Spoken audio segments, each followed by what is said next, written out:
You're listening to Grace, Geltman, and Weld on the Hammer Factor. Take it away, boys. I'm going to have to spend the whole hour trying to think of something to rant or rave about. I hate that. It's so distracting. All right, the welcome. Theracane or the ranting and raving? The rant, worrying about your rant or rave the entire show. How can you not have a rant or rave rhetoric? That's all I think about all week long is what I'm going to rant about. That's because you're unhinged. Welcome to episode 47 of the Hammer Factor. My name is John Grace, the show producer, although I may have been pushed out. There may be some kind of Hammer Factor coup going on or something. I'm not exactly sure. But I'd like to Hammer faction. Yeah, the Hammer faction. I'd like to welcome back to the show after his vacation, co-owner of Immersion Research. Forced exile, I think, would be more correct. But go ahead. Co-owner of Immersion Research, four-time upstream national champion and whitewater legend, John Weld. Back from vacation. Lewis and I were holding down the fort while you were gone. Also, Lewis Geltman, poker champ, North Fork champ, policy champ. Back to the show, guys. 47 episodes deep, and we're still getting more subscribers to this show. So it's important for me to, I feel like it's redundant for me to introduce you guys every show, but every show we have more people listening. So many of them feel empowered to immediately write in and explain what we're doing wrong. yes, they do. Which is actually how I got this job. That's so true. I never thought about that. Before we get into the show, for the people who haven't been listening since the beginning, you guys did episode 1, and I said listening to you two is all of my podcasting dreams come true, and then explained to you the 7 things you were idiots about. And the next thing I knew, I was on here. So instead of getting yeah, thank you for the email. We were like, okay, you're so. Let's start this episode out. This episode of the Hammer Factor is brought to you by CKS Main Street in BV, Colorado, the premier paddling shop in the Arkansas Valley. CKS will once again be hosting Paddle Fest Memorial Day weekend, May 25th through the 28th. This weekend-long event is the best way to kick off the paddling season in the Arkansas Valley. We have a massive selection of used gear at our swap, a weekend-long sale with 15% off everything in the store, demos of our newest 2018 boats, and a fleet of reps from all the major vendors on the floor to answer your questions. You can even find Weld on the floor to discuss the finer points of paddle length and offset, which we'll discuss later in the show.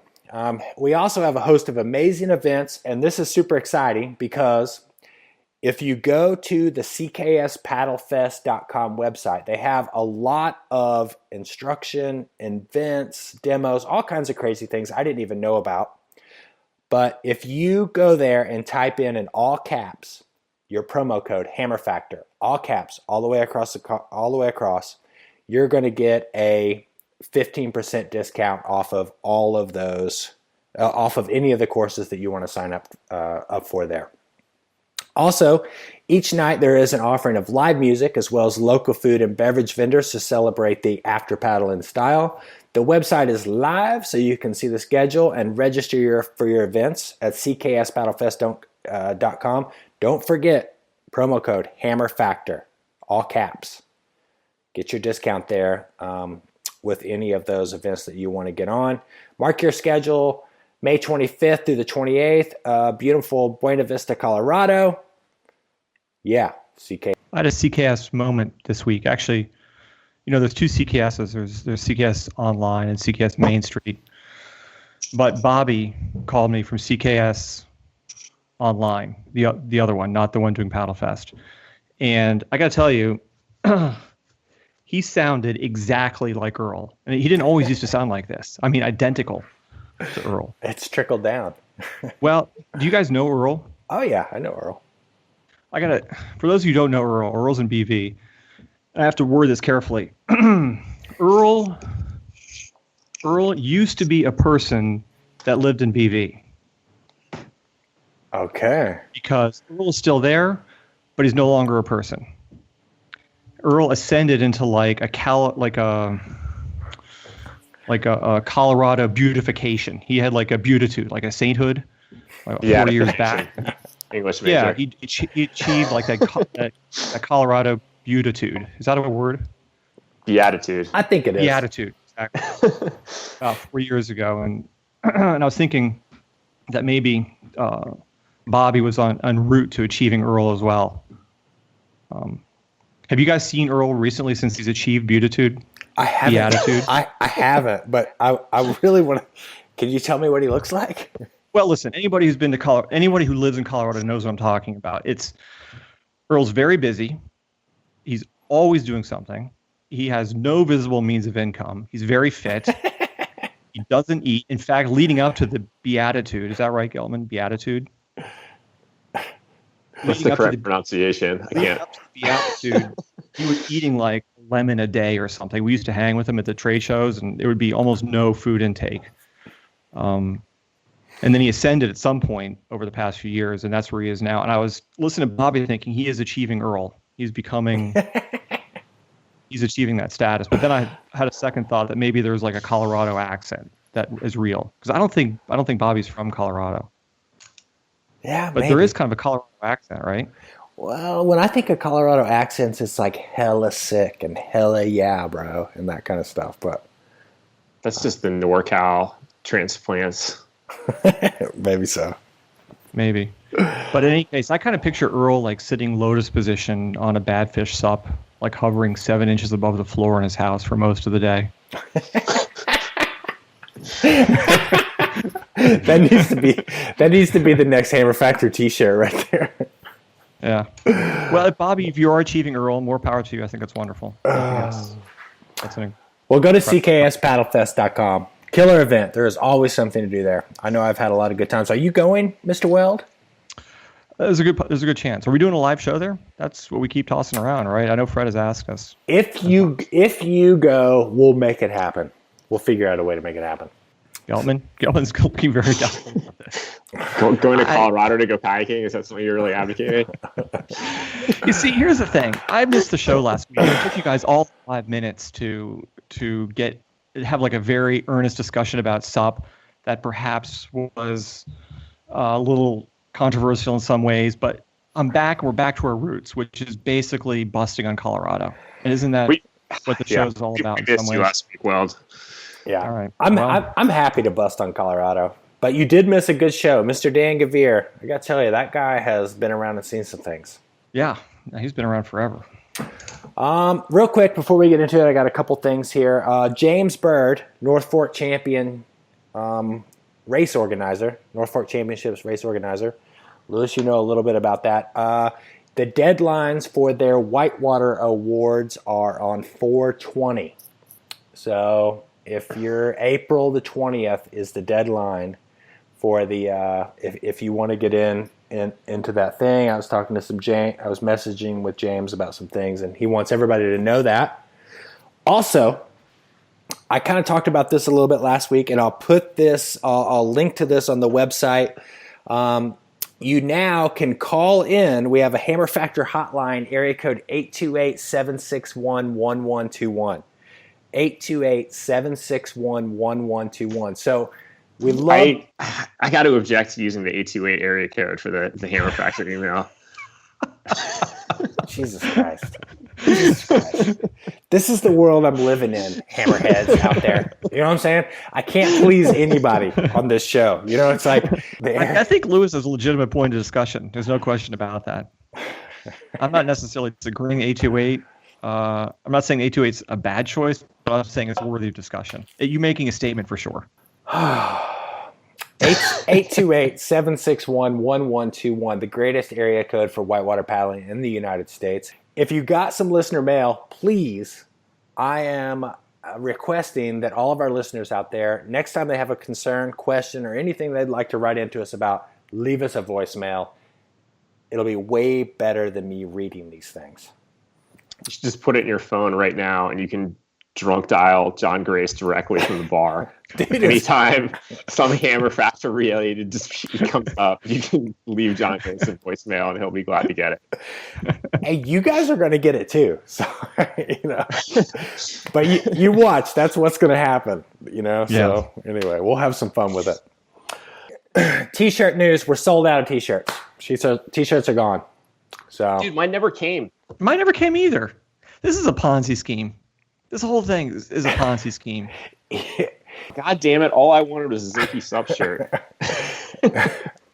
We'll see what we can do. But anyway, those are all gone. Should we get into the show here? Let's get right. This is okay. So we had, man, how do we introduce this segment? So normally we go into Lewis's show. We talk about a little bit of policy and some various things that are going on. But I'm going to throw a listener mail at you to start this off, Lewis. And this comes from Billy Mullins. Okay, so is there a past tense for listener? Because this guy made it pretty clear he's not going to listen again. Yeah. Or gal. I'm not sure if it's a guy or a gal. He says, hello, I was excited to know there was a podcast about whitewater kayaking, which is my passion. A friend told me about the Hammer Factor. I read the description of the podcast with anticipation about whitewater risk. The beginning was great, but then it was a great disappointment and frustration. I had to listen to a lot of drivel about politics, which I fast forwarded through and completely turned me off of the podcast. If I want to listen to podcasts, if I want to listen to politics, I will find one on that subject. Unfortunately, to assume everyone who likes whitewater wants to hear your political views or that you can change minds in political matters will be your downfall as a podcast about whitewater kayaking. Sincerely, Billy. So, first of all, Billy, you're right. A lot of times when we jump, and if you've listened to other episodes besides that one, we have kind of reprimanded ourselves for jumping all over the place in politics, but politics and policy is very important to paddling. Rather than me say it, Lewis, I'm going to throw this over to you. What have you to say about Billy Mullins' listener email? Lewis took his hat off for this, which is... in anticipation of getting heated. I guess, first of all, I would just... It must be really nice to go through the world with the confidence sufficient to listen to one episode of a podcast and then opine on what will be our downfall. But I'm not buying the stick to sports argument. And here's the thing. This podcast is about kayaking for sure, but it's about more than that. It's about the whitewater industry. It's about the outdoor industry as a whole. It's about the things that affect you as a kayaker, and that includes policy and politics. And, unless the only place you ever go kayaking is the Charlotte Whitewater Park, where the water is recirculating and it's on private property and you just go up and show and pay your money, the stuff that's going on in DC on public lands policy affects your experience as a whitewater kayaker. Where I live, I drink straight out of the river every single day that I go kayaking. And that's made possible by the Clean Water Act, which Scott Pruitt is actively working to roll back the scope of at EPA right now. When I go to the White Salmon River, the takeout for the truss, the put in for the middle, that is only a public access point because of the Land Water Conservation Fund, which is this program that funds the acquisition of things like access points. It's a program that's been around for 50 years, and it's about to expire this fall, and the Republicans in Congress don't want to see it. I shouldn't say the Republicans. Some members of Congress don't want to see this thing reauthorized. When I go to the Mount Hood National Forest and go ride my bike, I have a say in how that place gets managed, and there's legislation in this Congress right now, like Bruce Westerman's Resilient Federal Forest Act, that would take the public voice out of management decisions for these public lands and basically just hand over decision-making to timber companies.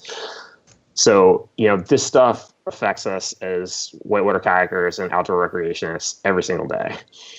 But, I guess what I will say to Billy's point is, I think when we started doing this podcast, I think I was probably a lot more guarded and a lot more professional in the way I talked about this stuff and made more of an effort to be, present it in a neutral, bipartisan way. And as I've gotten more comfortable doing this, I've let my own personal politics, which anyone listening for 45 seconds is probably keenly aware of, shine through a little bit too much.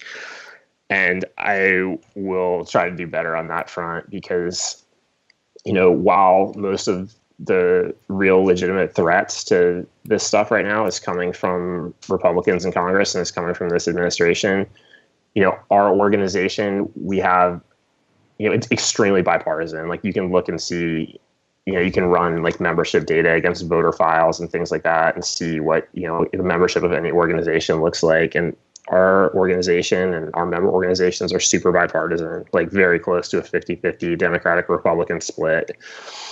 And, if you're someone so we know that there are a ton of people out there who have a conservative worldview, vote Republican, but who care about these issues because they're like joining American Whitewater or signing up for Outdoor Alliance emails. And so we know that there are people out there who think of themselves as conservative, who care about protecting these places in the same way that we do. And, their members of Congress and this administration are not reflecting those values. And if you're someone who's conservative and cares about this stuff, you have a unique ability to communicate with your lawmakers about this and saying, look, I'm conservative, I support other parts of your agenda, but I'm not in favor of, getting rid of the Clean Water Act or privatizing the national forests. And so I will try really hard to do a better job of speaking about this stuff in a less vitriolic way. But if what you want is just to not think about politics and bury your head in the sand, I'm not going to help you. So that's what I got. That was very good, Lewis. I agree with you 100% on all that. And sometimes we do like lose the plot a little bit. But Billy, these things really do affect paddling. So as long as we're talking about policy that affects paddling, it is a big deal. It's a bigger deal than anything with paddle offset or any of the other bullshit we talk about. Well, hold on. Well, okay. It's not. So let's not go crazy. Anyhow, thank you for the message, Billy. I hope that you will give us another chance. And and that's all I got to say about that. But moving on, we have a lot of listener mail here. We have our 5 questions in 30 seconds.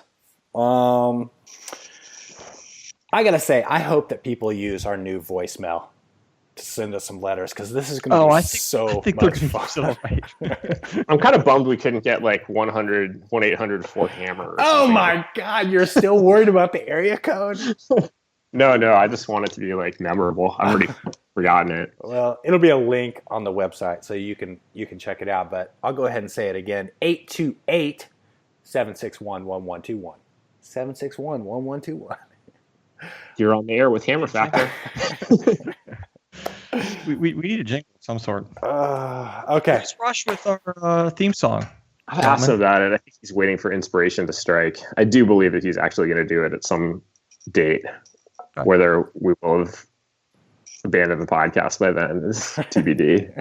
We do the 5 questions in 30 seconds because I think it's my turn to ask you, John Grace, the questions. Okay, I'm ready. All right. You ready? Okay, take a deep breath. Let's get started. Jay Lynn asks, lap bags, do you clip them in or not? Absolutely not. Never clip them in. Not only is it a safety hazard with them clipped in, you may need that dry bag if your kayak floats away. Listen to episode number 9 and Aniel's testimony. Okay, that's a no. Number 2, Dominic Clark, who wrote in at 7:15 a.m., why are boaters so cheap? I thought about this, and boaters are not cheap. But, I mean, they're going to spend $200 on a spray skirt. But if it's something that they can lose, like a boat or a paddle, and they know they're out there, they know they may take a swim and lose their boat or whatever, they're going to pick the cheapest one. So rather than boaters being cheap, I think boaters are smart. Okay, Trevor from Ottawa writes in, should Ottawa be considered a top paddling town? No, it's too cold. Okay. Ramon wrote in, and Ramon took about 2 hours to get to this question, but he eventually got to it. What length and offset is right, and what is the perfect backup paddle? This is going off of no idea of how tall he is or anything, but I think we all know the answer. Yeah. Go ahead. 202, somewhere between a 45 and 60 degree, and regardless if it's your backup paddle or whatnot, they need to match so you don't miss a beat when you pull your breakdown out. All right. Nick Blake is from BV. BV's come up a couple times in this podcast so far. He does the distillery there in BV. Anyway, he wrote a very long email. He didn't know the question, but I did. I sensed it. And here's the question. Does boat or cross matter? Now, this is a really good question. And because, yes, motocross does matter. Like at the green race, we used to do motocross for a long time, and then we had too many racers and too many people spectating, so we couldn't do the actual motocross. But motocross, when you have a crowd, is extremely exciting. No one has to rely on the clock. There's somebody who wins it. Yes, motocross matters, and it needs to be made more relevant. There you go. Actually, Dominic Clark, who wrote it at 7:15 a.m., he actually answered the question for us in his email. I don't know if you saw this, but I have the answer here. And he was one who asked, why are boaters so cheap? And here's his answer. He says it's because they spend all their money on dabs, dank nugs, and PBR. There's that too. There you go. Man, that was exciting. I like being on the receiving end of the 5 questions in 30 seconds. Right? You get your own little uninterrupted platform. Yeah. Whew, man. Lewis and I were discussing the Ottawa River yesterday as a paddling town, and Lewis made an excellent point about it. Lewis, do you want to remind me what exactly that was? Oh, I think I said that anywhere that ice break is like a definitive event, or where you're able to drive your truck across the river at any point during the season is not an A-list kayaking town. Yeah. Oh, poor Ottawa. Poor Trevor. We're sorry. I mean, It's about to be A-list for the next 6 months. Yeah. Right. I mean, it's maybe in 20 years it'll be A-list. It'll be, like Atlanta climate. Yeah, that's possible. But we have to be careful now. We don't want to go too far with the politics. Yeah. Let's hold back on that. Opinions differ on whether that's real. Right.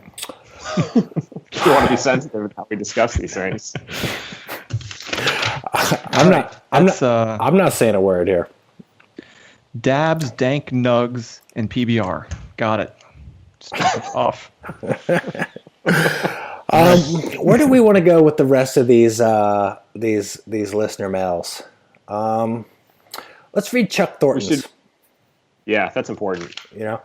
Chuck Thornton says, I'm the president of the Great Falls Foundation. During episode 45, you expressed a collective wish to see more slalom-like race events that are accessible to a broader base of paddlers. As you may recall from your interview with Jeff Calhoun during episode 33, in addition to the traditional Great Falls Race and Potomac River Festival, we are hosting a new event in 2018, the S-Turn Giant Slalom on May 19th. We are reviving an event that was held annually on the Potomac River in the 80s and 90s. This course will be set by Olympian Ashley Nee, former Hammer Factor guest, and Olympic coach Sylvain Poberai on the Class 3 section below Great Falls, and designed to challenge elite World Cup slalom racers, light composite boats, and fun for intermediate paddlers in creek boats. More information is available at greatfallsfoundation.org. S-Turn slalom used to be kind of a big deal. Remember that? I've never heard of it. It was a slalom thing. It was like before my day, and but it just barely. And like everybody would always talk about, like I was like one of those things that like it always killed me that I'd missed out on. And like it sounded so sweet, and I'm so stoked that these guys are bringing this back. And I also have to commend their dedication to this, because if there's a harder section of Class 3 whitewater in the world to hang slalom gates on, I can't think of what it would be. It is going to be such a logistical undertaking. It's like there are no trees. It's just, well, there are trees, but you're going to be cliffs. It's cliffs. Like you're going to be setting like climbing protection and trying to string wires across like 150 yard wide section of river in places. It's like, imagine like one of the Class 3 sections in like on the Stikine or something, and trying to hang gates in there. It's like, I think you're onto something with that. I think I never won that race, if I'm not mistaken, at least once. Must have. I just think it's time. I think it's racing's era, and I don't know. I think we got another 5 to 10 years of just like more of these kind of races coming back, and just seeing what everybody's doing and where their mental wheelhouses are turning. I think if you're around, within a reasonable distance of DC, and you have the opportunity to go to this race, you should definitely go do it, because it's going to be sweet. Brian Tooley, you guys want to move on to Brian Tooley's message? We need like a geese alarm for poor Brian. More like a geezer alarm. Weld and I discussed, We discussed yesterday having a new segment that was going to be called Sound the Geese Alarm or something along those lines. And we would just read back in my day email. Brian says, more observations from an old school paddler who's been in a time capsule for the past 20 years. Has everyone forgotten how to tie a boat on a car? The two most common ways to tie a boat on the car now is right side up, bow forward, and cockpit out when using a stacker. Whatever happened to upside down and backwards and cockpits in to make the boats more aerodynamic? Not only is it quieter, it doesn't screw up the hull on those hot summer days. And please, save the bear claw hand signal. It makes your IQ drop 30 points every time you do it. Go old school with the 2-finger wave without removing your hand from the steering wheel. What do you boys think about that? Well, I think we settled the brown claw issue once and for all a few episodes ago with Evan and Fuseli. And the brown claw evidently is still acceptable. So Brian's just simply incorrect about that. Weld, are you familiar with this possibly apocryphal origin story for people tying their boats upside down and backwards on their roof? I don't know. No, okay. So I don't know what he's talking about because he's a Western paddler, and back in the day, West Coast paddlers were a lot like these guys who bury guns and stuff in their yard. Just a weird, very isolated group of people that didn't have a lot of contact with the outside world. So I always, slalom racers always put their boats on upside down and backwards. Right. And the reason I had heard that people, when I started kayaking, it was cruiser superstition that you always had your boat on facing forwards because you didn't want your boat to get used to going backwards. You wanted it used to going forwards. And people would put them on right side up and forwards. And apparently that was like a widely held superstition in the 80s. And then John Lugbill, according to this legend, showed up at the 89 Worlds with his boat on the roof upside down and backwards. And everybody was like, oh my God, he's cursed his boat. How is this going to work? And then he proceeded to win the Worlds by like the widest margin ever. And since that day, everybody puts their boat on upside down and backwards. Well, I don't know about slalom boats. I mean, I would say that the correct way to tie a boat on the roof, if you're doing multiple boats, you have a stacker, is simple, is that you put it up on edge, cockpit facing out, because that way the boat rests without falling back over on top. If you put it cockpit facing in, it's going to roll back out while you're trying to load other boats. But if you put it cockpit out, it stays there. And you just stack the boats, all of them cockpit facing out, and you can flip them back and forth, to make room for the bow and stern and whatnot. And if you have to, you can mate them cockpit to cockpit if you have really short racks. But it's a pain in the ass because someone has to stand there with the boat that's cockpit in and hold it where you put the ropes on. But you can't. That's the end of discussion. You can't really even put your cockpit in on stackers because the boats now have too much rocker. Like the tips will be hitting. That's right. Just doesn't work.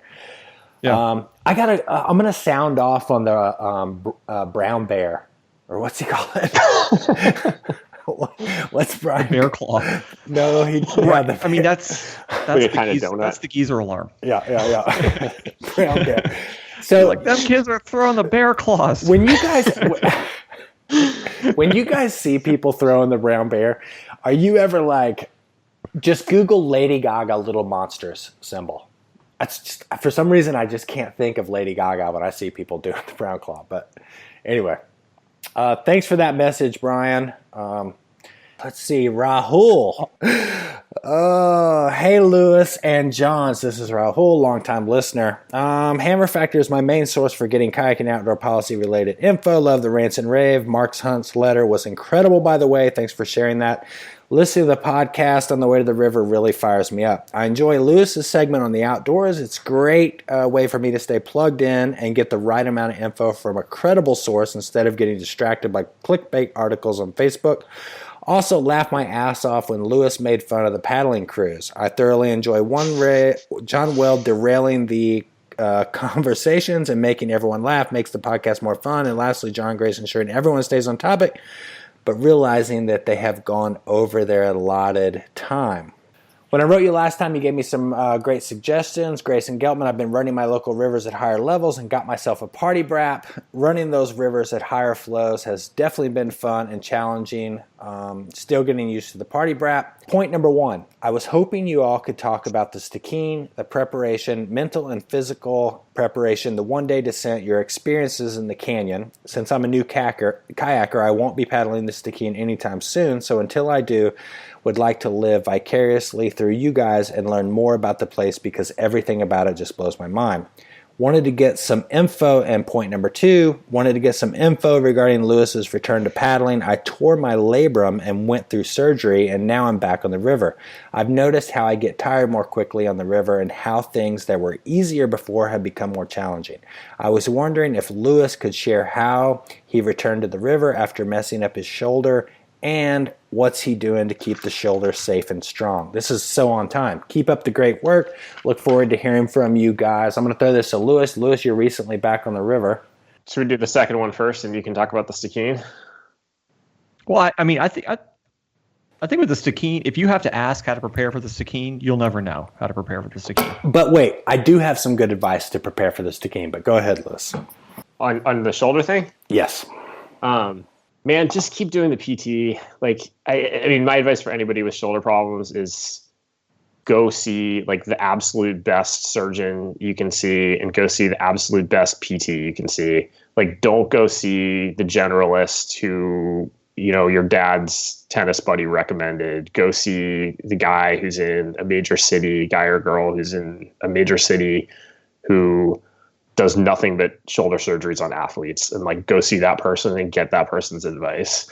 And the same thing for a PT, you know, like so many PTs I think are mostly focused on, you know, rehabbing people from like workplace injuries or, you know, working with old people. And like, you want to find somebody who works with athletes, understands your sport, and, you know, is ready to work with you seriously about, you know, getting healthy again.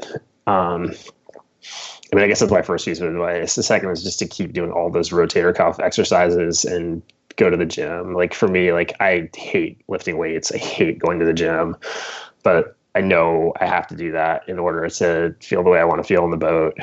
And I gotta call BS on you. You and I drove by your gym in White Salmon not a week ago, and you said you'd never been inside that building. I live in Hood River. I go to the Hood River gym. We have multiple gyms out here. It may shock you to learn. Do you do military presses?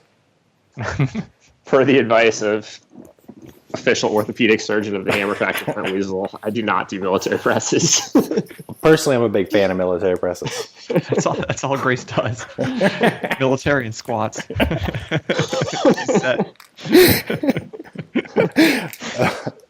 But yeah. Also, like, you know, for coming back to this last shoulder surgery for me, it's like you just kind of progress. Like I started paddling flat water every day, and I did that for a while. Then I went to our class 2 run and did that every day for a while, and then I went to the class 3 run and did that every day for probably 3 weeks, and just, you know, doing a bunch of imaginary upstreams and paddling hard and in my brap.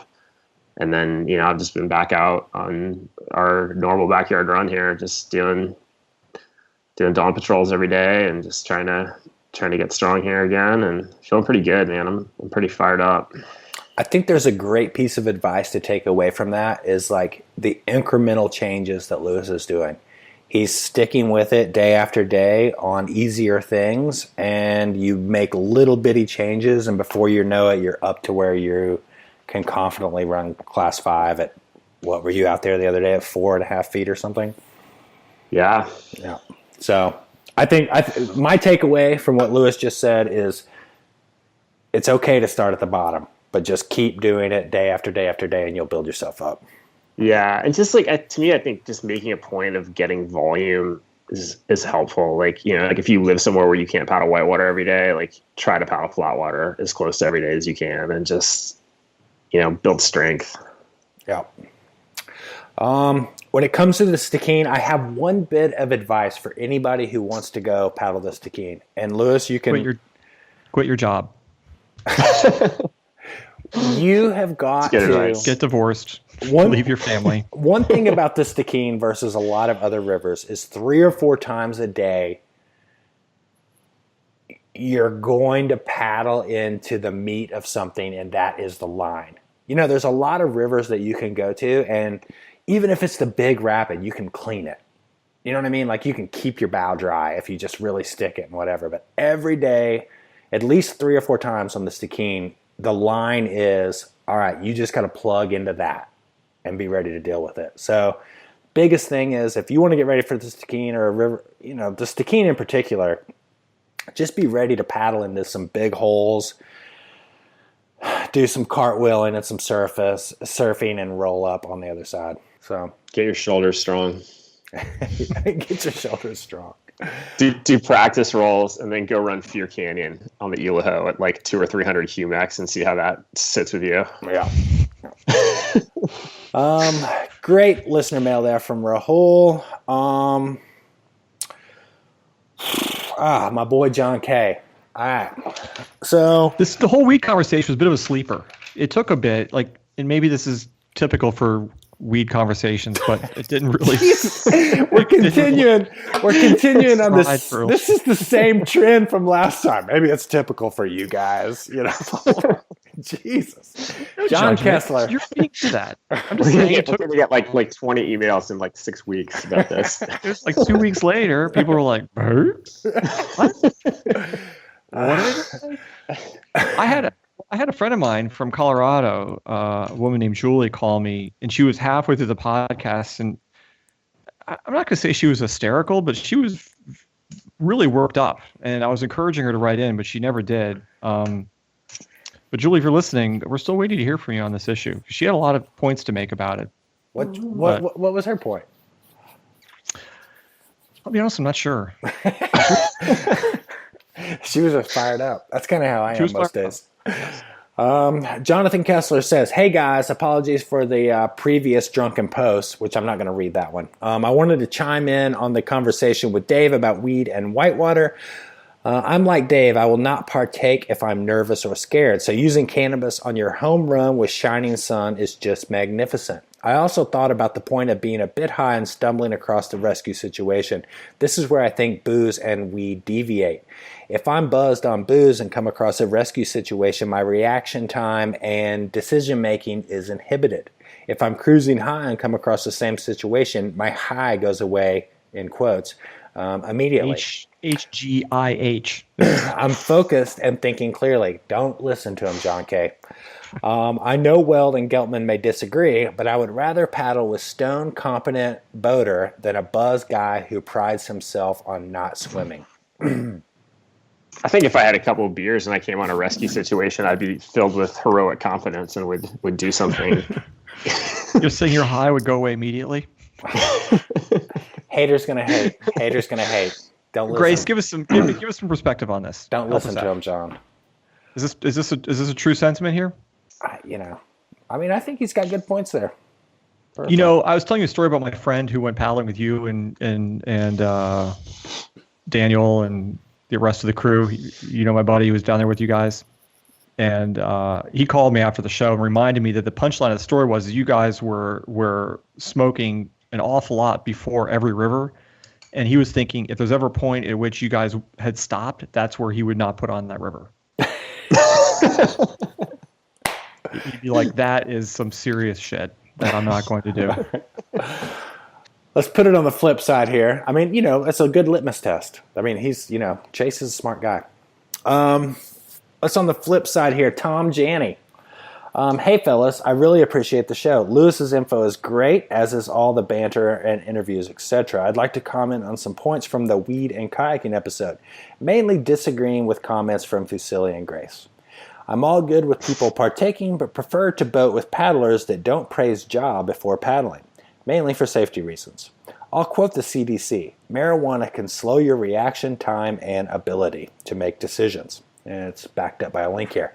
If that doesn't sound like a scientifically sound reason, you might sup with Zinke. If we are going to call out people for not wearing life jackets, let's call people out for getting high before paddling or before driving to the put-in for that matter. No matter their stature within the boating community or how common the practice. 2 other comments. You guys need to reach out to Team Beer for some stories. I believe they communicate via carrier pigeons and smoke signals. Geltman needs to go back to the Middle Kings. I know he is worried about going 5 days without some Hooters meetings, but damn, that run is good. Thanks again, boys, and hope to see you on the river. Well, I think that's a good email. CDC, huh? This is the same news. people that they probably Fake tell news. you like not to eat lead paint and stuff like that. It's probably just big pharma propaganda, don't you think? Well, thanks for Here we are the taking sides in this conversation that really, truthfully, we don't have a true side on. Well, my side is thanks for the email, Tom. Me and Tom don't paddle together much. I've had some great paddling trips with Tom. You know this guy? Yeah. Oh, yeah, dude. Tom's rad. Tom's hilarious. He's one of my favorite to go on paddling trips with, actually. You know what the thing is, though, is we keep joking about paddling crews, but man, it's awesome to find your crew. You know what I mean? And the people who are going to paddle with the same mindset and the same sense of purpose that you are, whatever that may be. You know? Oh, yeah. It's so confidence inspiring.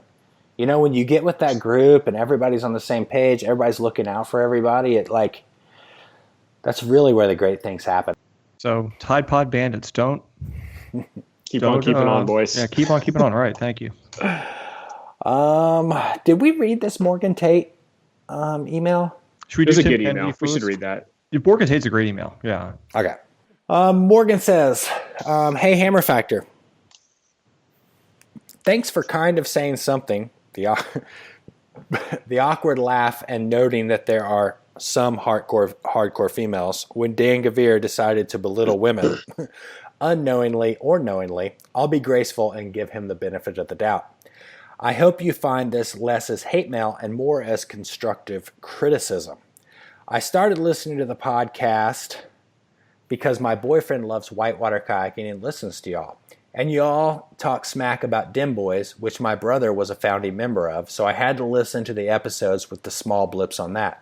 By the way, he doesn't live in our mom's basement, and he does have a degree. However, to be fair to y'all, he is indeed a ski bum in Colorado.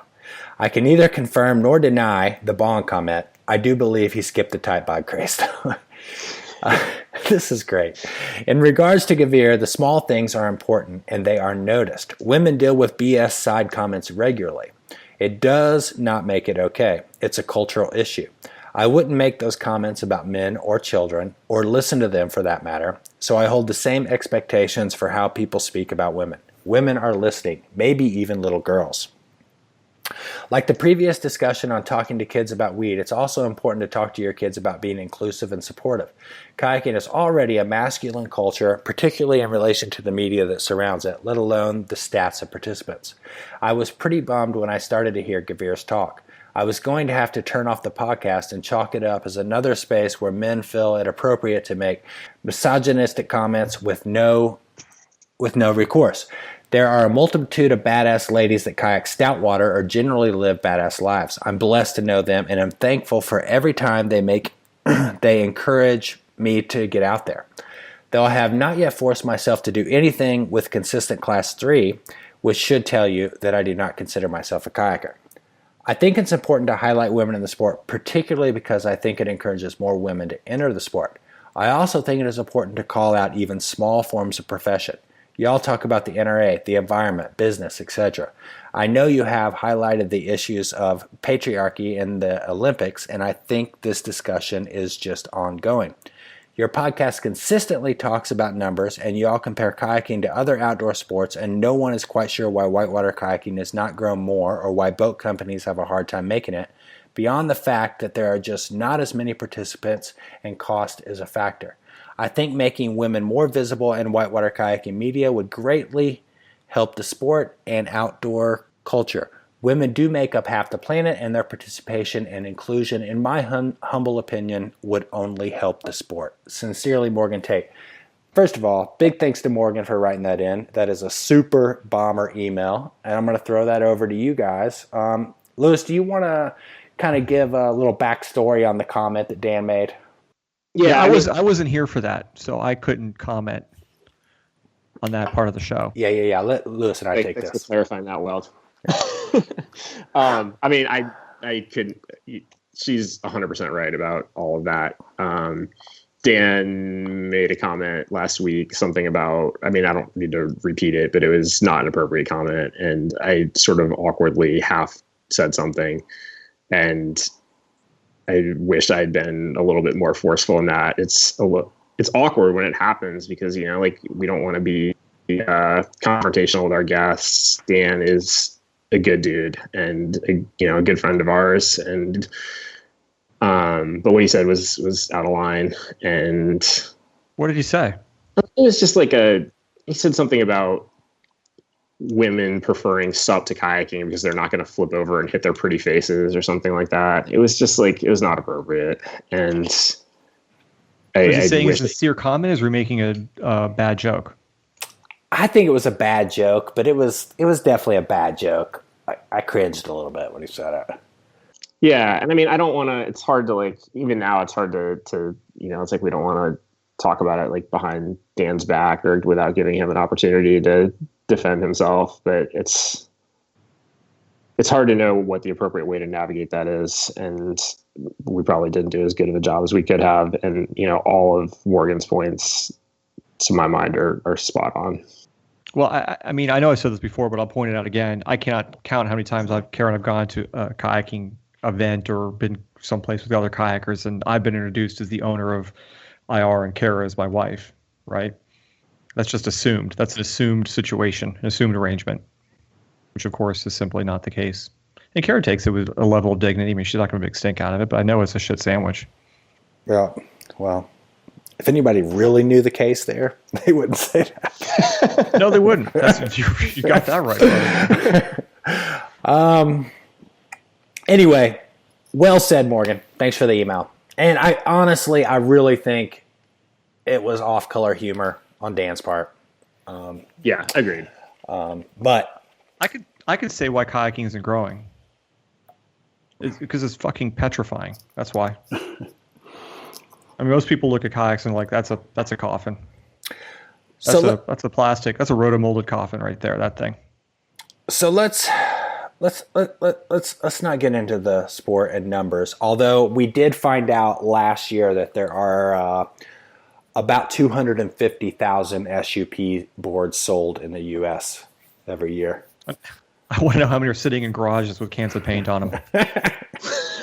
Hey, I'm just saying. There's like laundry stacked up on 225,000 of them. I'm just saying. A few episodes ago, we heard that there were 15,000 to 20,000 whitewater boats sold in the U.S. and there were 250,000 SUP boards. That's why. I have numbers from the Lower Yacht, by the way. I can't get Eric to come on. He's a busy man, Eric Martin from Wilderness Voyagers, but I do have the Lower Yacht stats if we want to hear them at some point. Well, let me go into a brief here on the Hydra.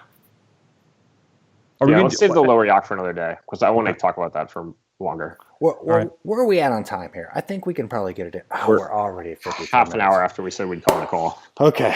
All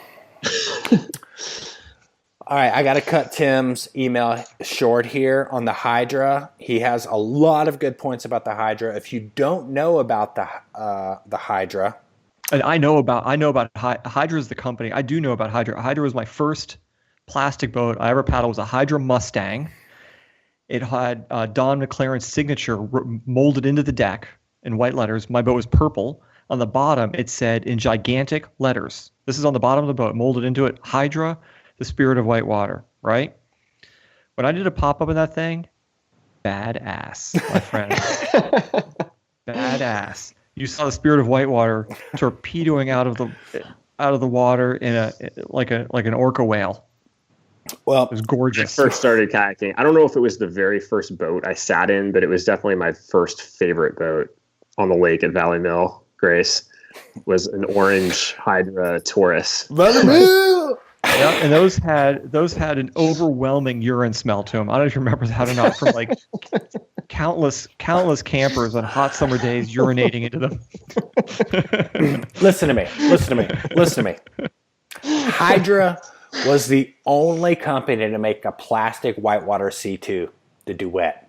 That's legit. I did a backflip off of one of those in the lake at Valley Mill and broke my nose. There, Valley Mill. That's legit as can be. They were the first kayak companies to use linear polyethylene plastic. They called it Tough Light, while everyone else was using Crosslink. Man, this is a great review, and I mean, I could go into all of this detail, but this is really good. And the boat was 11 feet 10 inches long. It only weighed 35 pounds. It's going to be interesting where this sets up in the scale of the other boats, but I mean, it doesn't look exactly like a Stinger or one of these boats, but it's pretty darn close. Yeah. You know, I mean, just looking at it from a distance. Yeah. So check out the show notes on that one, and we'll have our old school boat catalog ready to go sooner than later. But Tim Kennedy's the man. I got to tell you, these reviews are so good. They're so amazing, and it seems like there's a new star rating system, and even a target price range for what you should exactly be prepared to spend. I think he set the range on the Hydra Dragonfly at $60, I believe. I don't know why, man. This just shows. I mean, we're making fun of other people for being like old fogies or whatever. Like this is right, dude. Sound the geese alarm, man. Yes. Talk about a Hydra Mustang. I mean, my God. This is why you turn to the hammer factor, is that we have you covered from Hydra Mustang to longevity right here. Hey, somehow we can move from the Long Creek Gangsters to the Brown Claw to the Hydra Mustang. I don't know how we're pulling it off, but somehow we're doing it. Finally, let's do our last listener mail here. This comes at us from Ben Kinsella. The subject matter of the email was getting back on the horse. Man, this is a powerful email from Ben. I don't know, Lewis, do you want to take this? Yeah, Lewis, give us a little introduction to Ben, because he's no hack, you know. Yeah, Ben Kinsella recently moved to the Gorge. He's from Bozeman, had been living up in Index, Washington, or thereabouts, and working for Werner until recently. But him and Sam Grafton were really wingmen in paddling. We talked about Sam a few times in the last few weeks. He passed up in Washington a couple of months ago now.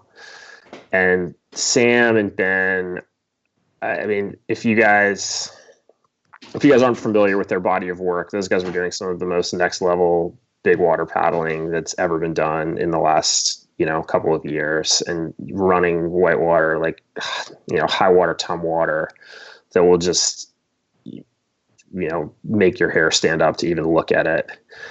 So, I mean, I don't know what to say by way of introduction more than that. Just that him and Sam were great friends, and both of those guys were just are truly next level big water paddlers, and they're really pushing the sport in a big way. So I'm gonna read this email that Ben sent in to us. Ben says, "Hey fellas, I'm emailing in regards to episode 45, Whitewater Risk and Dealing with Misfortune. I appreciate what Mr. Anonymous had to say about how our community reacts to incidents on the water, but I agree with Lewis about AW's accident reports. In the past, this invaluable service made our community more aware of the gravity of such things as foot entrapments, which is now drilled in most swiftwater rescue courses.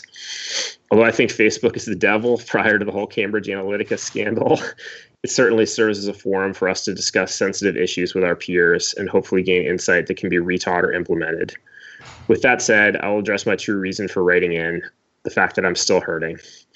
I'm hurting because I lost one of my best friends to the river. The majority of the hardest stuff I've run in recent years was with him. He was the inspiration to actualize my potential on the water, and did so without ever using peer pressure, but merely a coy smile and word of encouragement. Together, we descended some of the steepest and highest volume rapids in the Pacific Northwest. Through the fray and tumult, I saw what a dedicated man he was, what our friendship meant to me, and what it feels like to have my eyelids peeled back over my helmet. In our adventures, I found a fulfillment that I've scarcely felt in any other aspect of my life. Since losing Sam, I've struggled to find that same joy and passion for the sport that we shared. Getting back on challenging whitewater has been exceptionally hard. I find my heart racing, pulsing in my ears whilst running rapids that I used to ear dip and paddle spin through. If this is what we shared and loved so much together, why can I not bring myself to enjoy it anymore? I cannot speak to the stages of mourning and how this fits in with coping with loss, but I would like to share with our community my strategy I've been employing to get back in my boat and, most importantly, have fun.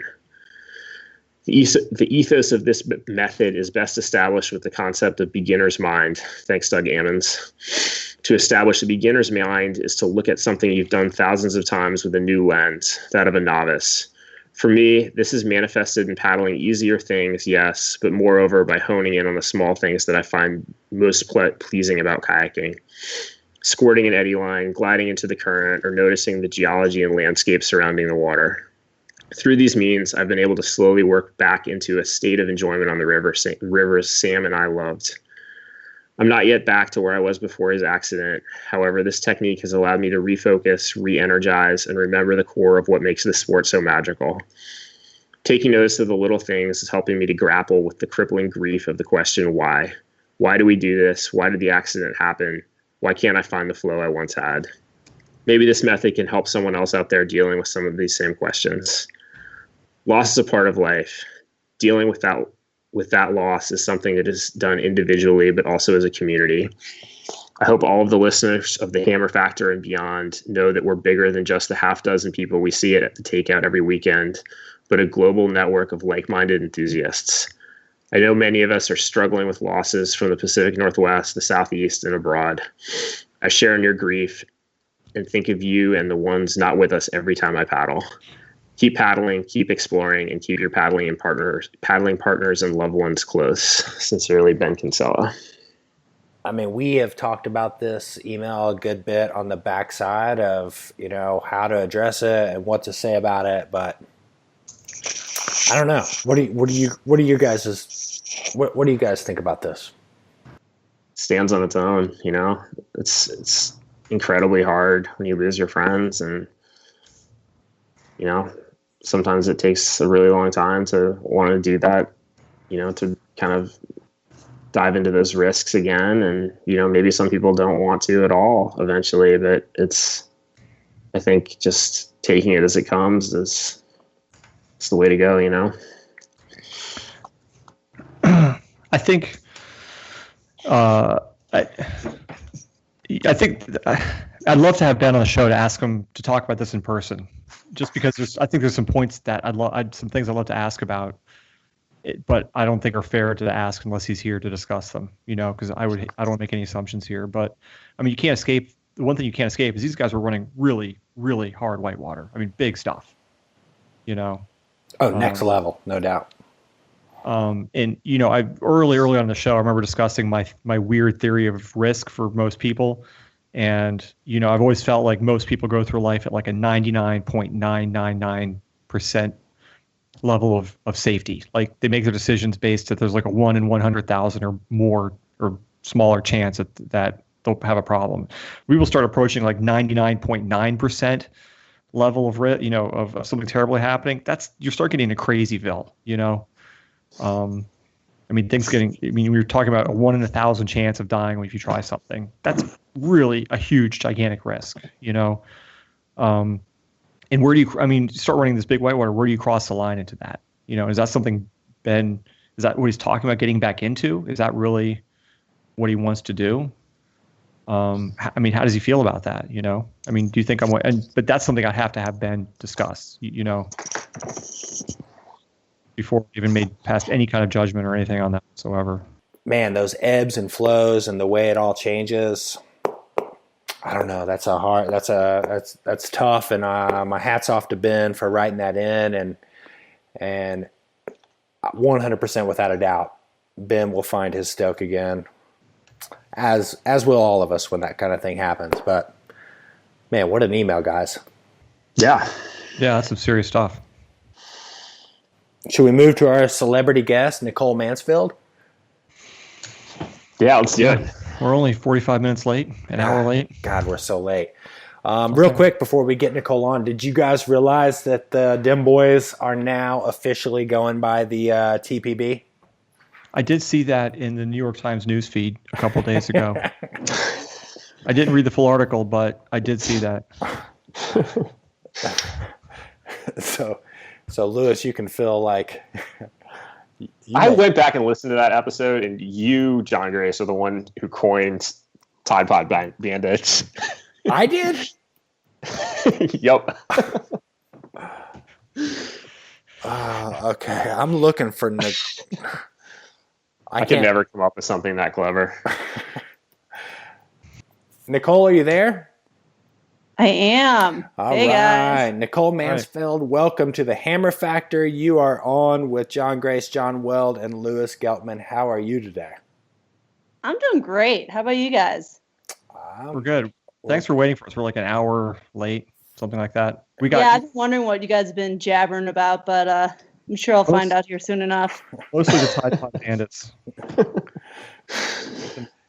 An hour of that. Have you ever heard of the Tide Pod Bandits, Nicole? The Tide Pod Bandits? Yeah. I don't reckon so. Okay. Nicole, where are you right now?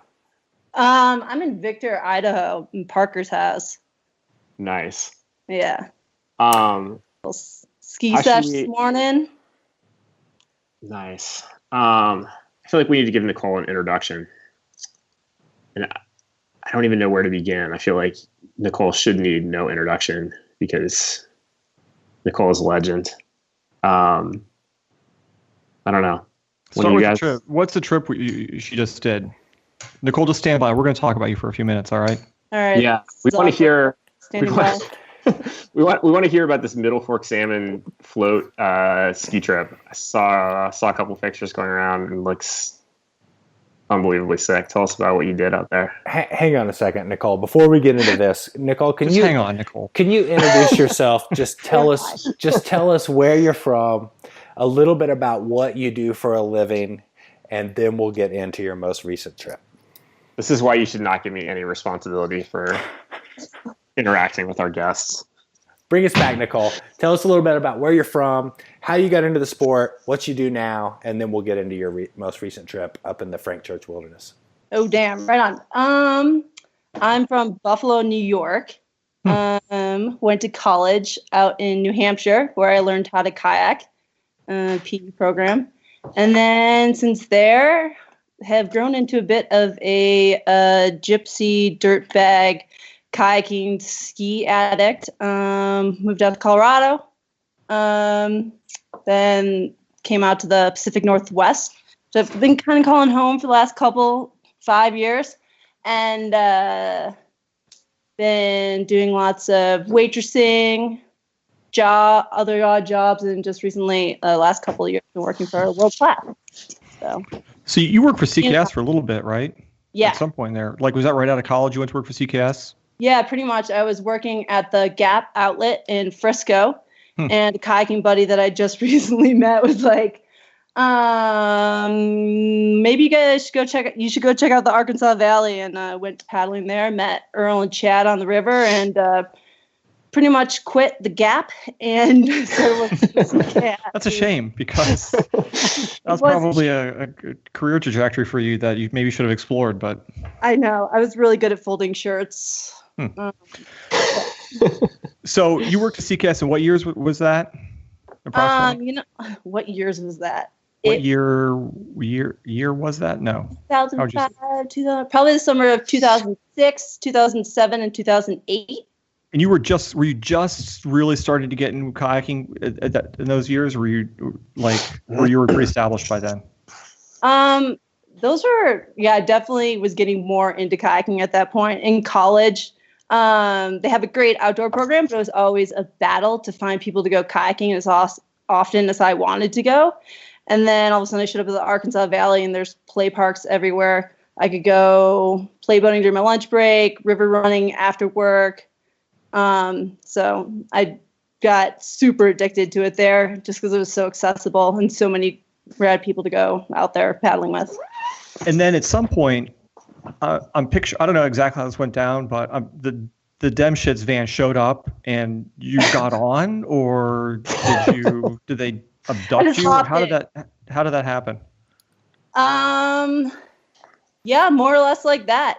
Dem Shits van came to town every summer, did their normal shenanigans, and then one year it was posed that I could join them. And you were looking at that van, and you were like, yes, that is a good decision for me. For sure. I was like, yes, please, sign me up, giddy up. I need some good influences in my life. Right. Yeah, that's right. So we'll get back to that. No regrets. okay, but wait. So I mean, I think history will look back on paddle sports as the Dem Shits van. There'll be a couple chapters in the history books for the Dem Shits van. I mean, this was the van that Piranha put together of various Piranha paddlers that basically toured the country for the summer months. Is this what you said? This is correct, and you just did kayaking events and kayaked. Is that right? Pretty much. Showed up at a bunch of the events and then put on some like paddle with Dem Shits things. Right. And then how long? I mean, how many years were you on this Dem Shits train? 3. 3 years. So it's 3 summers. You're doing this every summer from like when to when?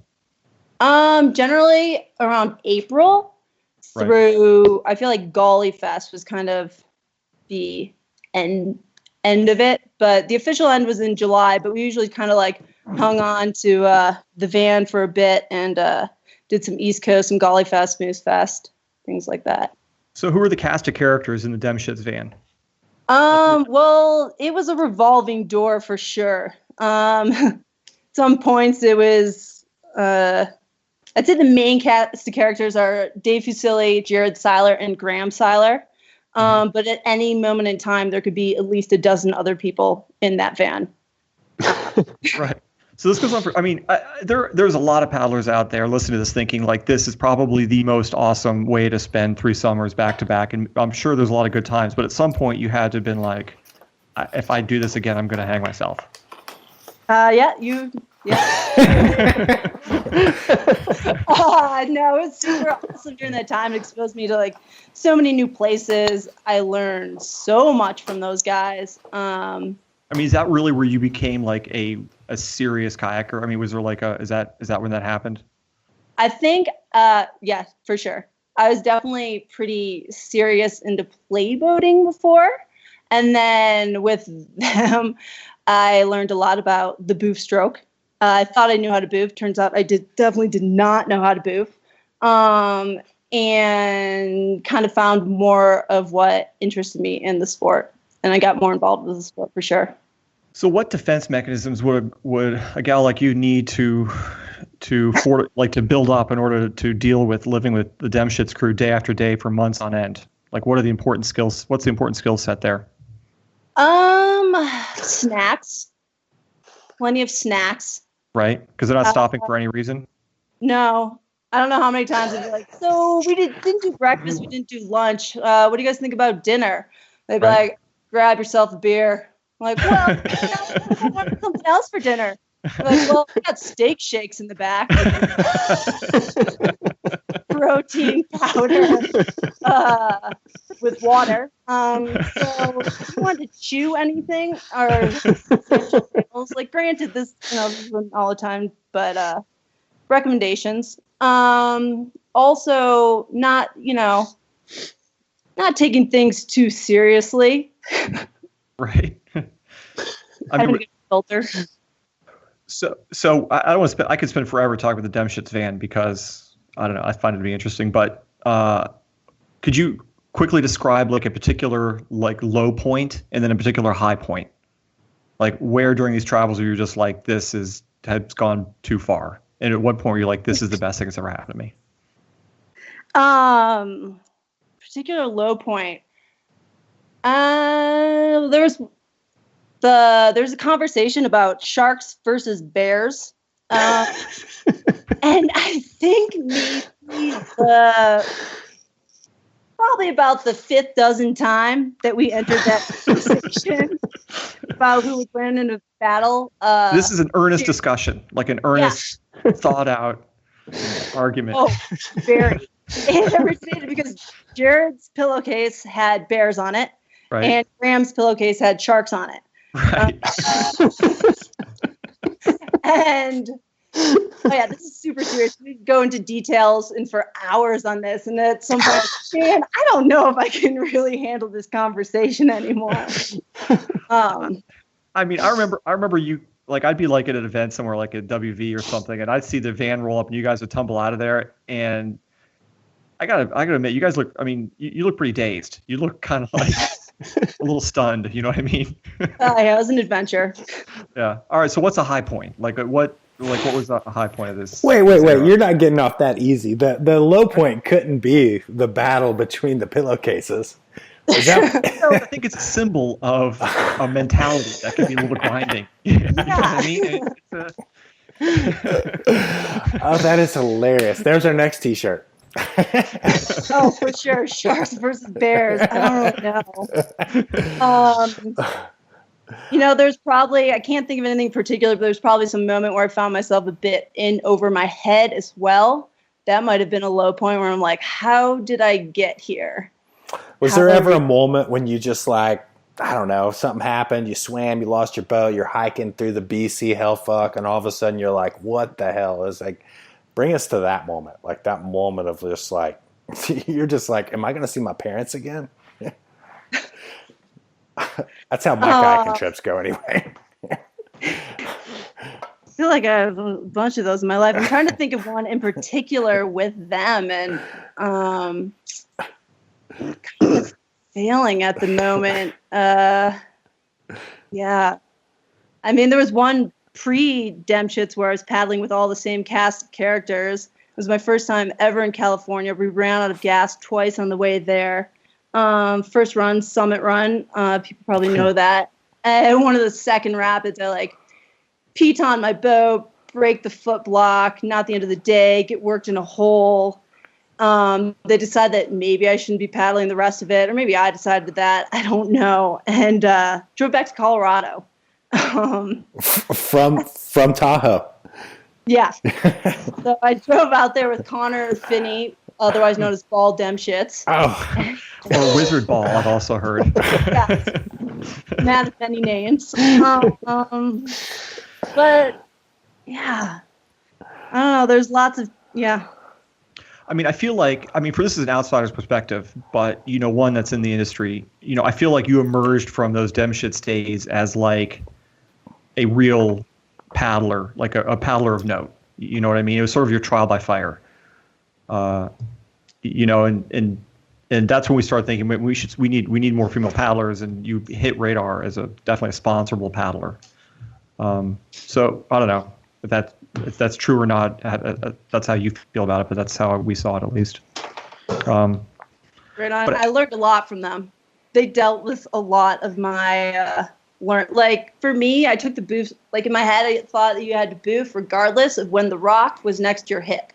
Like those were my rules. Right. I don't know. That's the Colorado in you that needed to be purged. It's so hard to purge people of that. Yeah. Right. New Hampshire too. Same. Yeah, I don't know how many times like something would happen and Dave would be like, "Did you spot your landing?" I'm like, yeah, probably not. And like, I think I started to get it maybe once on like 49 to Bridgeport, where he was like, you got to fall Jared, be like right on his butt. And if you take a stroke before he does, you've already messed it up. You're going to have to pay. I actually like a late sloper move and actually skimmed out at the bottom and learned a lot from them. What about your high point? What about the moment when you were like, what that felt really good? Man,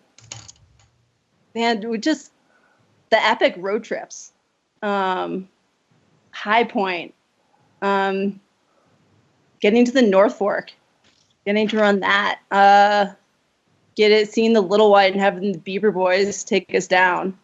Coming back to the Summit Run and being able to go back and run it all. Nice.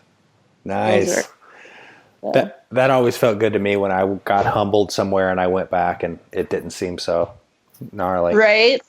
Oh. So after the Demschitz ban, is that where you sort of ended up in the Pacific Northwest? Was that the transition there, or was there anything in between? Yeah. After touring around with them, I realized I was more interested in river running and that aspect of the sport. And even though we got glimpses of it throughout the tour, I just wanted more of it. And I wanted, just to get better at river running. And it just seemed like the PNW was a great place to start. Just the fact that you can kayak all the time there, and I wanted, rather than to get to run the Little White once a year and have no idea where I was going, I wanted it to be the backyard run. So. But you're making a decision at this point to basically become a full-time kayaker, or as much as you can possibly be, right? Yeah, full-time kayaker. I mean, I still had to work, but yes, for sure. Because before I would spend winters working at a ski resort, and then summers doing the piranha thing, and then always having to like shake off the rust and being like, oh man, I wish I got to paddle something other than something super stout right off the bat. So it was a conscious decision just to be able to paddle more. Yeah. Oh, right. yeah. And then at some point I know at some point you got sponsored by NRS, right? Mm-hmm. What year was that? I'm trying to think. I know this because we tried to rope you into sponsorship, but then NRS offered you the unicorn deal that we could not touch. Unicorn deal. I should point out basically, I think NRS sponsors everybody at this point. I mean, if you have an Eskimo role, I think they'll give you a sponsorship. So if you guys out there listening need interest in becoming, are you just going to take that, Nicole? They won't sponsor me. They should have sponsored Nicole. They were exactly right in sponsoring that. And if she had not taken a sponsorship and gone with IR, I would have fired her from the team and made her go to NRS. Thanks a bunch.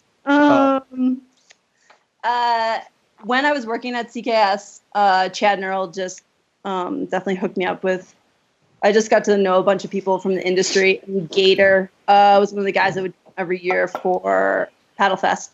So even though I don't really know when officially started paddling for NRS, but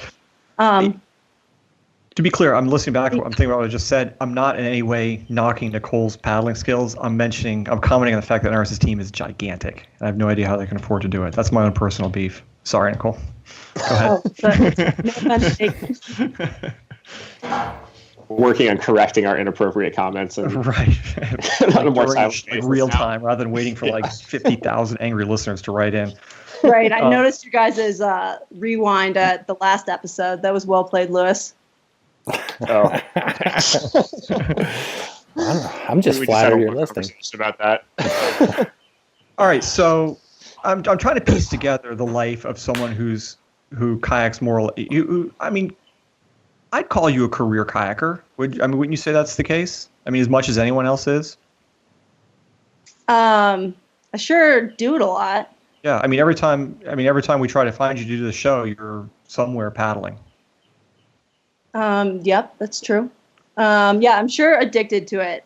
Whether or not it's a career, I don't know. It's definitely a passion of mine. Yeah. So you're in the Pacific Northwest. NRS hooks you up, and then basically this allows you to, I think, you expand your paddling. I mean, you start traveling a lot somewhere in there. I mean, going to all the far corners of the earth. Yeah, that's as I was back in the day in the van, as we were like traveling all over that, after we were done with that, all I really wanted to do was a bunch of international trips. So it's been I feel pretty lucky that I have been able to accomplish that. Moving to the Gorge, I was lucky to find a restaurant job. So they let me come in every night, which is perfect. You can go paddling all day, go work at night. And as long as I'd save up my money and then hope that I got my job back when I returned. And so far, so good. And so you have a crew of paddlers out there. Like, who are you paddling with most likely when you're home? Well, to tell you the truth, I haven't really been there in like 2 years so much. Right. I still have my P.O. box there, and my truck's often parked there. But it's definitely a revolving crew for sure. There's always so many people coming in.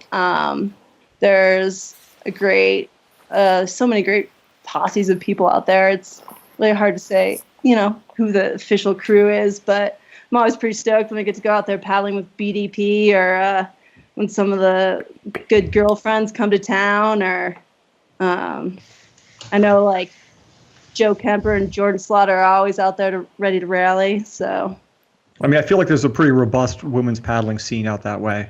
yeah, it's ridiculous. It's awesome. I mean, more so than any. I mean, in terms of the difficulty of the whitewater being run, I don't know if there's a more stout women's paddling scene anywhere in the country. Geltman, would you say that's true, or Nicole? What would you say, Lewis?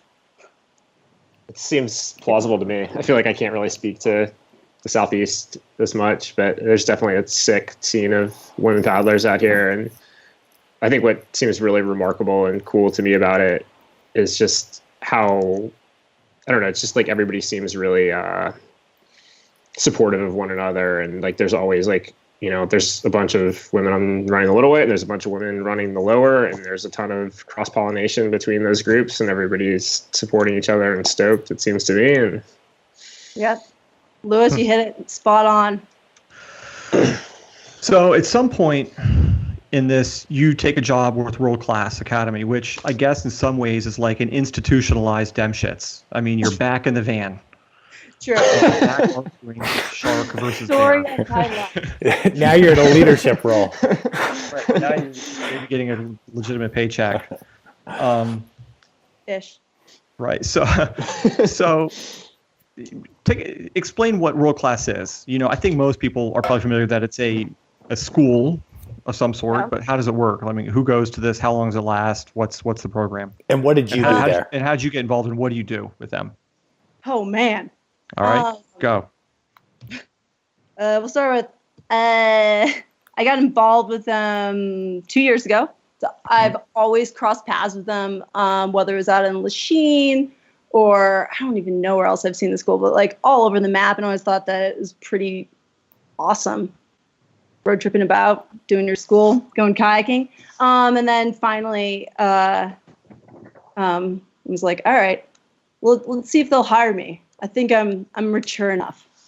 Unclear whether or not that's the case, but on the surface, yeah, it's a whitewater kayaking high school. Now, do kids go there? I mean, it's a high school, so it's 9th through 12th grade. And can you spend all 4 years of your high school For time sure. in that program?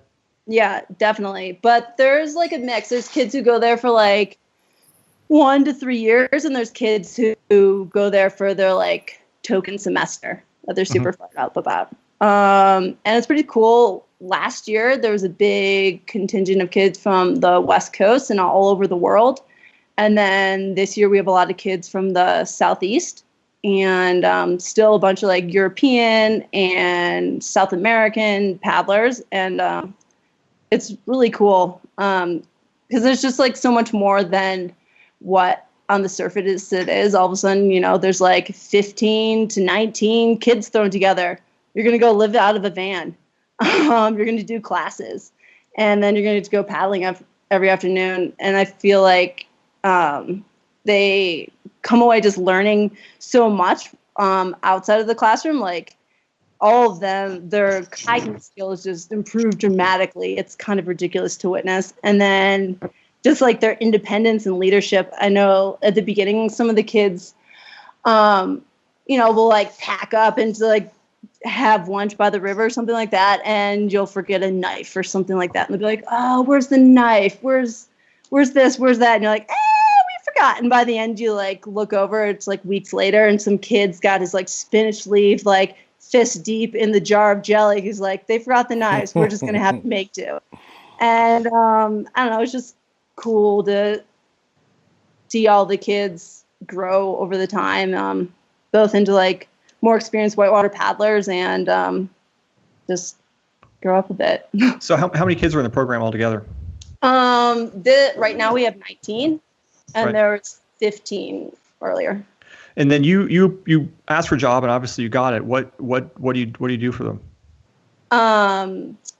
I teach math and physics. You went to college. Where'd you go to school? I went to school at Dartmouth. What did you study there? I studied environmental science and engineering. And so, Of arts and engineering, so I'm not really an engineer. and so your parents are pretty stoked that you're out kayaking and waitressing? Oh, for sure. It was just like exactly what they were hoping for. Right. They're like, you got a Dartmouth. That's good. Yeah,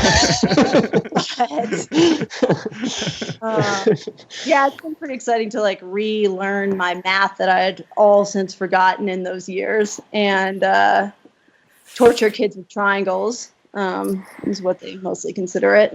So do you teach all classes, or how does it break down like on a day to? And this is probably the parent in me starting to ask these questions, but like if a kid goes to school there, like how does it? Do you teach all classes, or do you just teach one grade, or how does that work?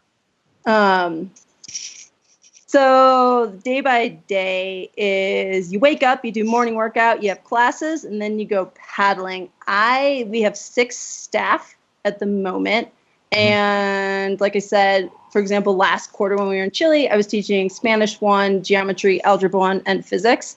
And then there's other staff who, like there's a teacher who primarily teaches English, someone who does a lot of history courses, got a head coach, media. So it definitely fluctuates, but your kids have to go there. And you sign on for a semester at a time, or do you have to sign for a whole school year, or how does that work? Normally you would, I think CAPA would prefer that you're there for the whole year. Mm-hmm. But they're in session right now and I'm not there. So, he definitely has worked with me to get some time off this last quarter. Right. So on balance, it's a pretty good gig. Yeah. Yeah. Yeah. And fun. so this place has no building or anything. It's just a traveling school, right? There's no facility to speak of. Right. There's like the headquarters in White Salmon. But other than it's storing the boats and some of my household possessions, there's not much going on. There's no like real place. So it's pretty cool because the kids, y'all load up in a van and sometimes you're setting up camp, sometimes you're staying in a hostel, but you're also teaching kids how to be a bit better dirtbags. So right. So if you were in 9th grade, and if you went to your parents and said, "Hey, I want to go to this kayaking high school," what would they have said? My parents? Yeah. I don't think I even know what kayaking was at that point in time. Well, let's just pretend. Hypothetically. Yeah. I don't know. I don't think they'd really be stoked if I was leaving Buffalo at that point, but yeah. I mean, I guess the question I'm getting at is that, I think a lot of parents would have reservations about sending their kids off to high school. Like, high school is one thing and kayaking is another, but these are putting these things together. And certainly if it's like a tennis academy, don't get me wrong, I'm not knocking the program. I'm trying to flesh this out here. But, if you're going to like a tennis academy or golf academy or whatever, I suppose there's some idea that you could make a living doing this post school, but certainly that's not the case in kayaking. What would you say to a parent who's like, this is crazy, this is kooky talk? Well, kind of like I was addressing before, I think there's a lot other aspects of the program other than just the whitewater piece that make it really special. For the whitewater piece, yes, the kids improve and gather more experience, and I think they're more prepared to go on rivers and less of being like led down and more of their own like independent roles. And then in terms of just the classrooms, they're small. So yes, if you're sending your kid to like the average or like a high school, there's however many kids in a class, and I had the opportunity to teach a physics class, one with 2 and one with 6. And the activities and the one-on-one learning that you can do is awesome with group sizes that small. And, How do you guys handle like the idea of risk or one of these kids getting hurt or something like that? I mean, what's the guidelines there? That's scary. Definitely one of the more stressful parts of the job. But like Brian Berger, the head coach last year, kind of put it, if he didn't think one of the students was going to absolutely style a river, like they weren't going. And just because there's so much you can learn on things that aren't necessarily pushing your ability all the time. So the kids are improving and they're pushing their skills, but we try to, mitigate that risk as much as possible and just keep everyone on runs that they're very capable of. So, what are the kids into, Nicole? What do they talk about? Like, are they like who's their favorite kayaker and what's their big thing they want to do? What's like the kid talk? Oh man, it varies year to year. So last year I walked up into a conversation where the kids all like looked at me and gave me that awkward stare, and I was like, oh God, what are they talking about? And turned out it wasn't too much. They just were talking about the movie that they were going to make that was going to be more savage than BDP. Yes. Right. This is where I pull my kid out. I'd be like, okay, we're done with this whole. I'll be the producer. I'll help those kids pull this off. Right on. BDP has gotten too corporate. We need to make some raw shit. Well, I'm not telling you no, but give it some thought. And then this year, a lot of the kids came from the Keenerville program. So up in the Ottawa, that summer camp. Oh, yeah. Yeah. So you live with these kids 3-4 months at a pop, right? Oh, yeah. Pretty close quarters. I mean, there must be a time where you're just like, I need to just get away from this for a little bit. Is that, you have time to do that, or how does that work out? Yes and no. That's definitely one of my bigger fears coming into the program. It was like, oh man, I know every once in a while I'll need a little bit of time to do my own thing. Will I ever get that? And you're on 24/7. You might be one of those nights where you're really hoping for a good night's sleep and someone's knocking at your door at 4 a.m. because they're puking. But then the staff is really good with working with each other. Like recently I was down on the Fuda and some of my good friends were around. So I, after paddling, just took off and hung out with them. So you can definitely arrange the opportunities to get a little bit of your own time. Go for runs too. So, yeah, I don't want to beat the subject to death. It's kind of interesting to me. I know for a fact when my kids get to be, at least my older kid, when he gets to be high school age, he's already been talking about this. So I'm trying to come up with a picture of what's going on here. What do you guys do? What's a semester like in terms of travel?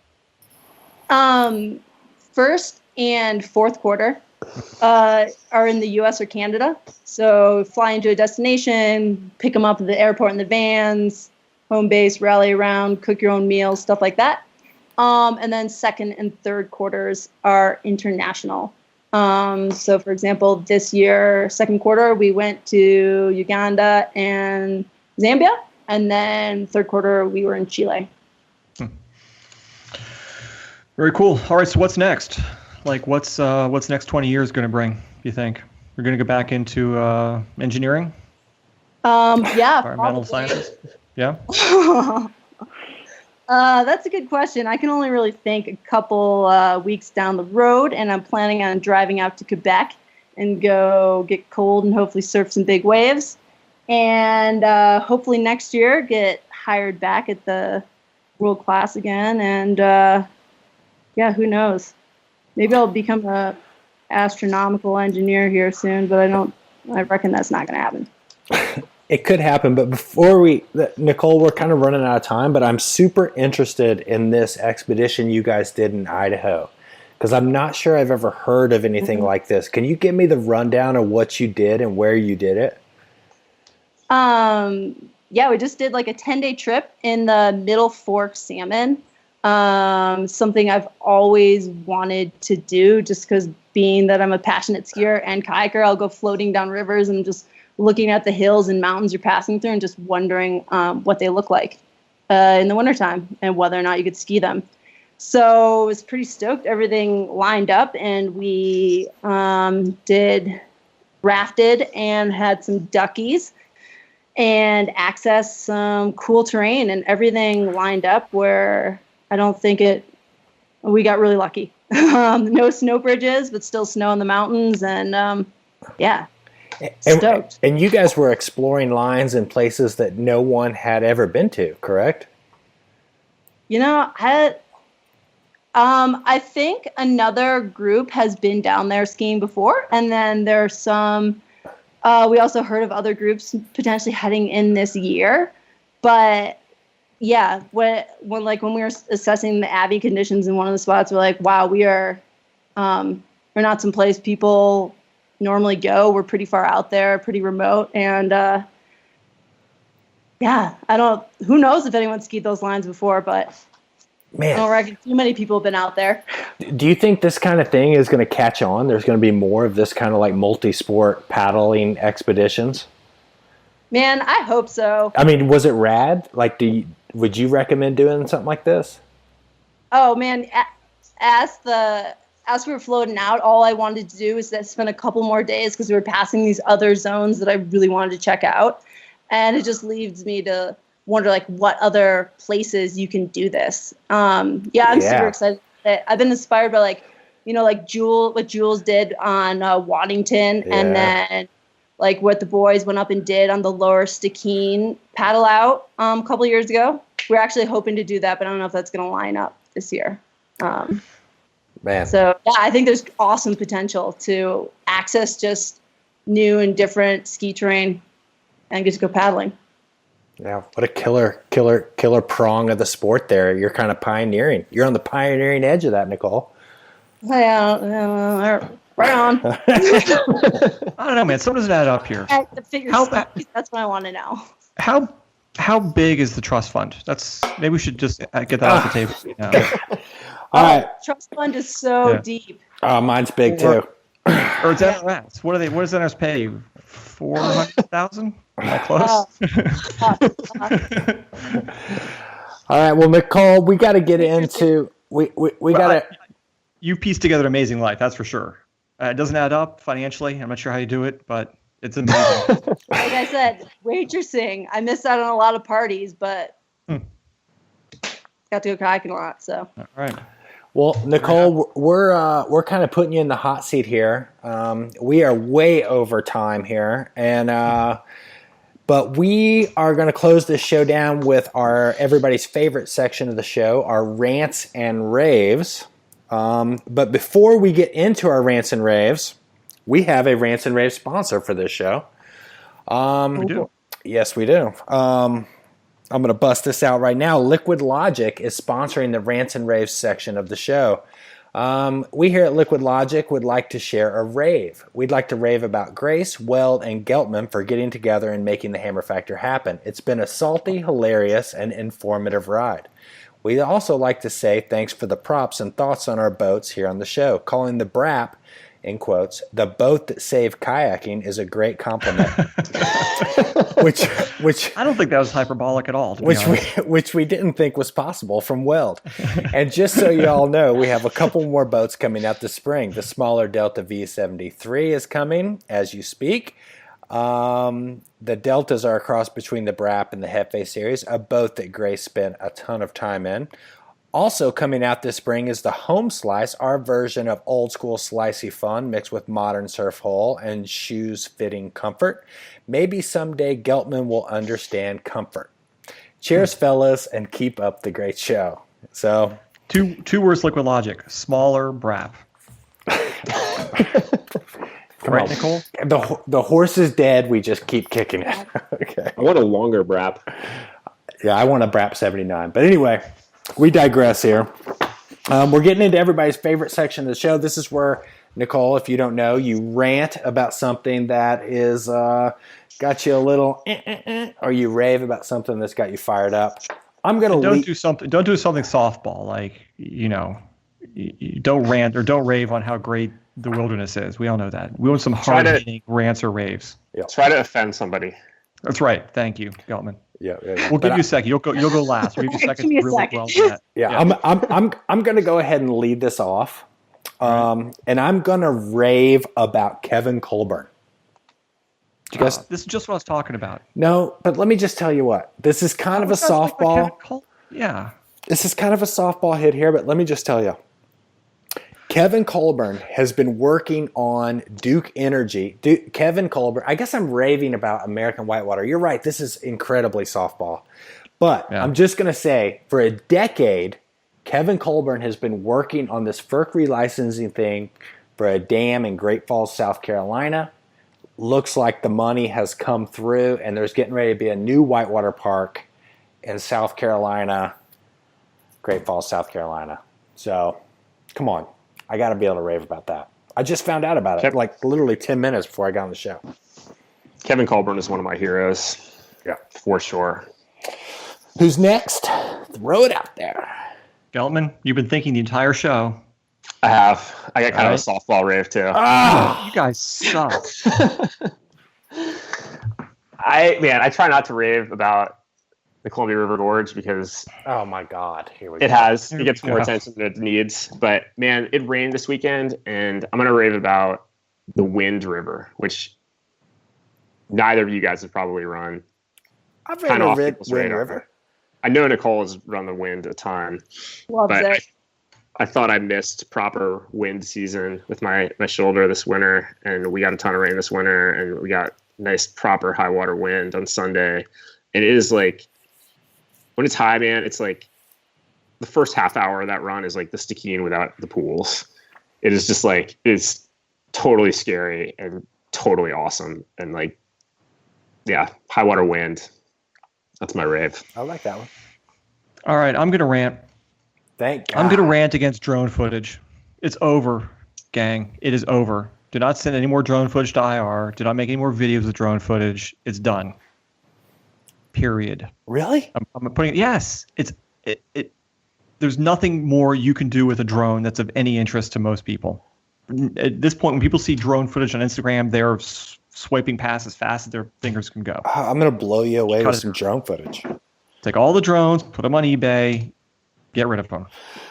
Okay. I have persistent fantasies about buying a shotgun and just hanging out at Spirit whenever I see anybody down there with a drone and just like knocking them out of the sky. Right.